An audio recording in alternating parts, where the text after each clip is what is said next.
பகுதி 5. ஹே அரீஸ்வர், என்னை பார்த்து பயம் இல்லையே? அது வந்து அப்படின்னு இழுக்க உடனே அவன், இது சரிப்பட்டு வராதுப்பா, இல்லை இல்லை சும்மா தான் ஜோக்கு தான் சொன்னேன் அப்படின்னு கண்ணை லைட்டாக அடிச்சுக்கிட்டே சொன்னான். அவனும் சிரிச்சுக்கிட்டே, சரி சரி, ஓகே ஓகே, உங்கள் ஜோக் செம ஜோக்குங்க அப்படின்னு சொல்லி கிண்டல் பண்ணான். உடனே காயத்ரி, என்ன சொன்னீங்க அப்படின்னு மிரட்டுற குரல்ல ஒரு புருவத்தை தூக்கிக்கிட்டே சொல்ல, உடனே அவன், எப்பா முறைக்காதீங்கப்பா, எனக்கு ரொம்ப பயமா இருக்கு அப்படின்னு மீண்டும் மீண்டும் கிண்டல் பண்ணிக்கிட்டே இருந்தான். அவளும் அதுக்கு சிரிச்சுக்கிட்டே, இருக்கும் இருக்கும் அப்படின்னு சொல்லிக்கிட்டே 2 பேருமே வீட்டுக்குள்ளே போனாங்க. அப்படியே ரூமுக்குள்ளே போனதும் அவனுடைய படுக்கையை கீழே போட்டுக்கிட்டு அதுக்கு மேலே ஏறி உக்காந்துட்டு சுவரில் சாஞ்சிக்கிட்டே இருந்தான்.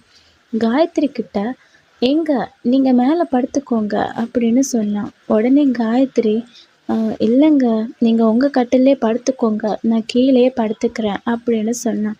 அதுக்கு அவன், வேண்டாங்க, நான் எல்லாம் ஒரு காரணமாக தான் சொல்கிறேன், அதனால் நீங்கள் மேலேயே படுத்துக்கோங்க, என்ன காரணம் எதாக இருந்தாலும் சொல்லுங்க அப்படின்னு சொன்னான். அதுக்கு அவன், இப்போ நீங்கள் கீழே படுத்தா நான் என்ன பண்ணுறேன் ஏது பண்ணுறேன் அப்படின்னு நீங்கள் எந்திரிச்சு பார்க்கவே ரொம்ப கஷ்டப்படுவீங்க, இதே நீங்கள் மேலே படுத்திருந்தா உங்களுக்கு சுலபமாக இருக்கும் பார்க்குறதுக்கு அப்படின்னு சொல்லவும், காயத்ரியும் ஒரு நிமிஷம் யோசிச்சு அவளும் சரின்னு சொல்லிக்கிட்டான். என்ன தான் படுத்தாலும் 2 பேருக்கும் உடனே தூக்கம் வரல. அதனால் காயத்ரி அவன்கிட்ட, உங்கள் கதையை பற்றி கொஞ்சம் சொல்லுங்களேன், ஐ மீன் உங்களை பற்றி அப்படின்னு மெதுவாக ஆரம்பித்தா. அதுக்கு அவன், என்னை பற்றி சொல்ல அவ்வளவா பெருசாக எதுவும் இல்லைங்க, நான் சின்ன வயசுல என்னோடய அம்மாவையும் அப்பாவையும் இழந்துட்டேன். எனக்கு என் அம்மா அப்பா எப்படி இருப்பாங்கன்னே தெரியாதுங்க. நான் என்னோடய சின்ன வயசுலேருந்தே அனாதை இல்லத்தில் தான் வளர்ந்தேன்.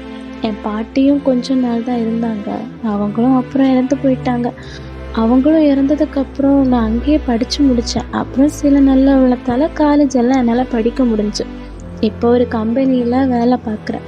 அதில் வர சம்பளத்தில் கொஞ்சத்தை அனாதை இல்லத்துக்கு கொடுத்துருவேன். இதுதாங்க என்னோட கதை. இந்த வீட்டில் நான் மட்டும்தான் இருக்கேன். அவளும் இதை கட்டில் இருந்தபடியே கேட்டுக்கிட்டே இருந்தான். ஆமாம், உங்களை பற்றி சொல்லுங்க கேட்போம் அப்படின்னு அவன் சொன்னான். உடனே காயத்ரியோட முகமே மாறிப்போச்சு. அப்புறம் உடனே சரி பண்ணிக்கிட்டு, என்னோட கதை உங்கள் கதையை போல தான், ஆனால் கொஞ்சம் வித்தியாசம் அப்படின்னு சோகமாக முகத்தை வச்சுக்கிட்டு சொன்னான். அதுக்கு அவன், ஹே காயு, கஷ்டமாக இருக்குன்னா நீங்கள் சொல்ல வேணாம், நான் உங்களை கட்டாயப்படுத்தலை. உடனே அவள், அப்படி எதுவும் இல்லைங்க, எனக்கு அப்பா அம்மா எல்லோரும் இருக்காங்க, ஆனால் இருந்தும் இல்லாத போல இருக்காங்க. ஏதோ சண்டையில் 2 பேருமே பிரிஞ்சிட்டாங்க. அப்புறம் என்னையும் கொண்டு ஹாஸ்டலில் விட்டுட்டாங்க. 2 பேரும் வேறு வேறு மேரேஜும் பண்ணிட்டாங்க. இவங்க 2 பேரும் இருந்தும் நான் இல்லாத போல தான் இருக்கேன். எனக்கு வர ஸ்காலர்ஷிப்பில் தான் படித்து இப்போது நான் ஒரு ப்ரைவேட் ஹாஸ்டலில் தங்கியிருந்து சாஃப்ட்வேர் கம்பெனியில் ஒர்க் பண்ணுறேன். அவளுடைய பேச்சில் ஒரு சோகம் இருந்ததை அதை அவன் பார்த்தான். உடனே அந்த பேச்சை மாற்றுறதுக்காக, காயு, நீங்கள் யாரையாச்சும் இது வரைக்கும் லவ் பண்ணியிருக்கீங்களா அப்படின்னு கேட்டான். இதை கேட்டதும் சடனாக காயத்ரிக்கு என்ன ரியாக்ட் பண்ணணுன்னே தெரியல. இந்த கேள்வியை அவள் எதிர்பார்க்கவும் இல்லை.